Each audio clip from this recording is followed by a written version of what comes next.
At the end of high school, I learned what a feminist was. I had the privilege of going to a prestigious all-girls school, and my senior year, each of my classmates and I were tasked with selecting the name of a significant woman from American history and performing a first-person monologue about her life. The options included women like Sojourner Truth, Betty Friedan, Gloria Steinem, and yours truly got Tracy Chapman. I'll let the image of me speaking as Tracy Chapman sink in for a moment. Although this was half my lifetime ago, I have to admit that at the time, I was crushed.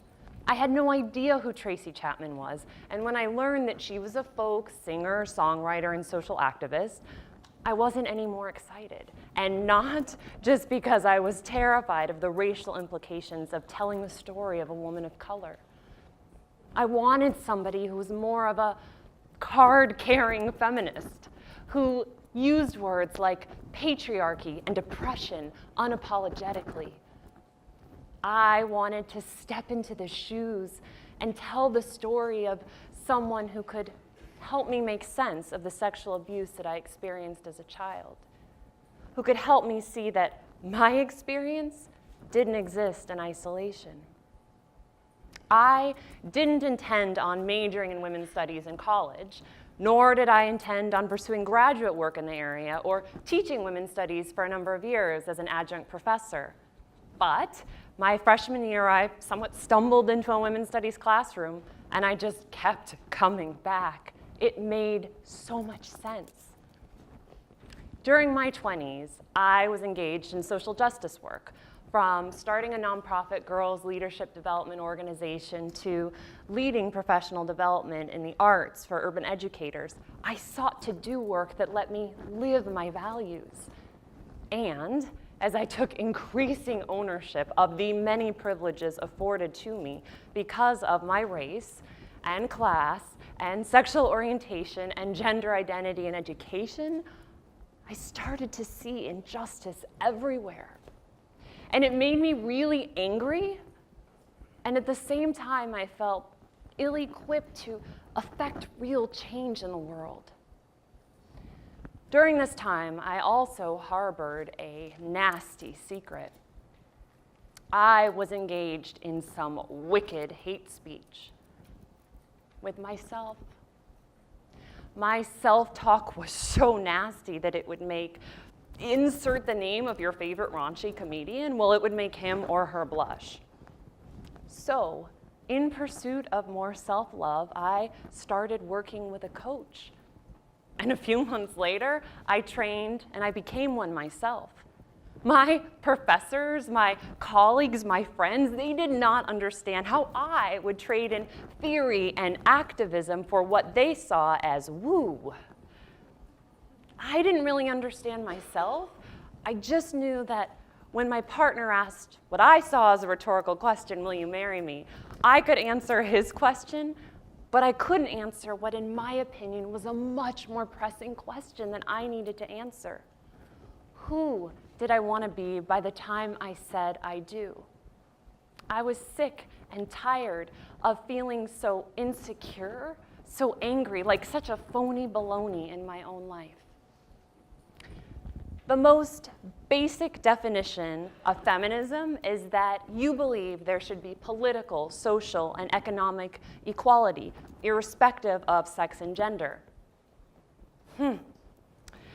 Well, we know that from recent research from the Washington Post and the Kaiser Family Foundation that 6 in 10 American women self-identify as feminists, and approximately 1/3 of men do as well.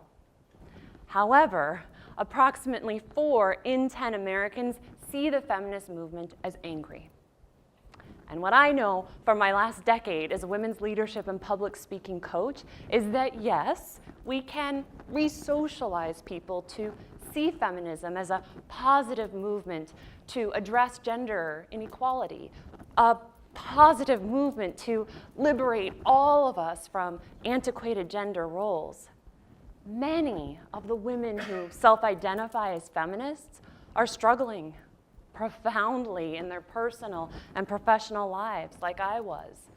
and they're turning to some form of self-improvement to heal, to recalibrate, to reclaim their power and heighten their influence. And this, it makes sense. In the United States, we are told that women still earn 80 cents to the dollar that men make for equal work. However, that doesn't really tell us the full story. For women of color, the situation is considerably less rosy. Latino women, for example, earn 54 cents to the dollar that white men make. The Women's March on Washington, the day after the 2017 presidential inauguration, was the largest single-day demonstration in US history. Approximately 4 million people participated, what breaks down to between 1 and 1.5% of the US population. However, it's one thing to go to a march or a protest or to broadcast your views and tell your story in an angry or empowering social media post.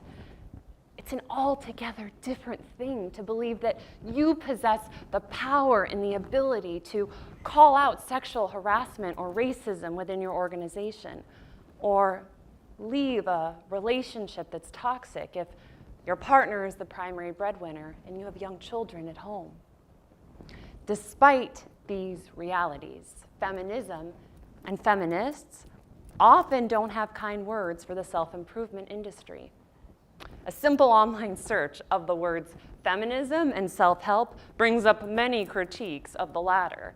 For example, self-help books present generalized advice that asks women to conform to established social norms.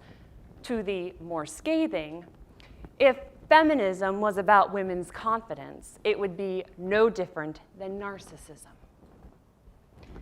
You may be asking, why should we seek to empower ourselves when in the US, not to mention the vast majority of the world, there is so much injustice that has to be addressed?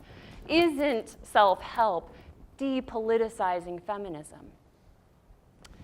If we want more women to speak up and out on behalf of themselves and the many issues and causes that require our championship, we must address the reality that too many women, irrespective of our privilege, have wretched self-confidence, are not comfortable standing in the spotlight, presenting our ideas, negotiating our worth, creating boundaries, challenging the status quo.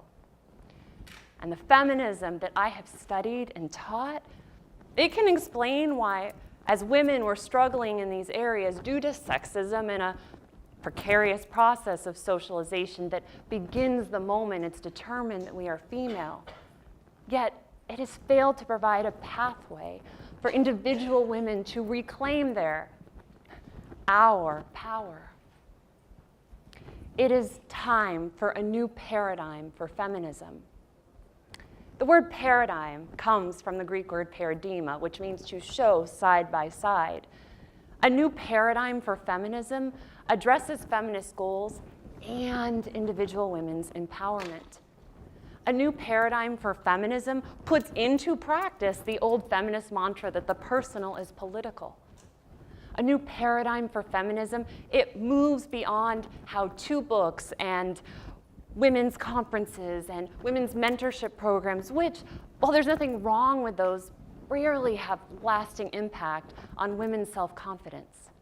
Rather, a new paradigm for feminism recognizes the value of experiential women's empowerment programs that give women the opportunity to get up on their feet, to practice and refine and buff up their inner and outer leadership muscles, and develop their sense of worthiness to go out into the world and make massive positive impact. For when women can walk into any room, onto any stage, and speak with what I like to call Moxie, they're more likely to advocate for themselves and on behalf of others. They're more likely to step into senior leadership and board roles, start companies, build movements, and hold public office. And perhaps most importantly, use their influence to reshape power structures and policies and practices that are hurting all of us. By the time I gave my history class monologue, my senior year, I realized I had been wrong. For by this point, I had a deep, deep, deep love for Tracy Chapman. I listened to her lyrics over and over and over again, and I like to think that they worked their way into my soul, imprinted on my cells. In one of her songs, Chapman sings, and I won't sing, but I will state, I had a feeling that I belonged. I had a feeling that I could be someone, be someone, be someone. I wanted that for myself, even if for years it felt aspirational. Shortly after I gave my monologue, I graduated from high school, and Melinda French Gates was my high school graduation speaker. She would go on to say that a woman with a voice is by definition a strong woman. But the search to find that voice can be remarkably difficult. That has certainly been the case for me. I would bet that that has been the case for many of you, for most women around the world. Let's stop pitting self-help against feminism. Let's address oppression and empowerment together. And let's come together. And let's speak honestly, openly, bravely, compassionately about why so many women, even those of us who've had a lot of privilege, why we're struggling. And let's be really, really honest that it's not just because of sexism or racism or any other ism. As a feminist, I want to use my power and at times what feels like suffocating privilege to create opportunities for women. And I know that at least here in the United States, one of the most tangible ways that I can do that is by leading women's empowerment programs that give women the opportunity to step into the fullest expression of their leadership,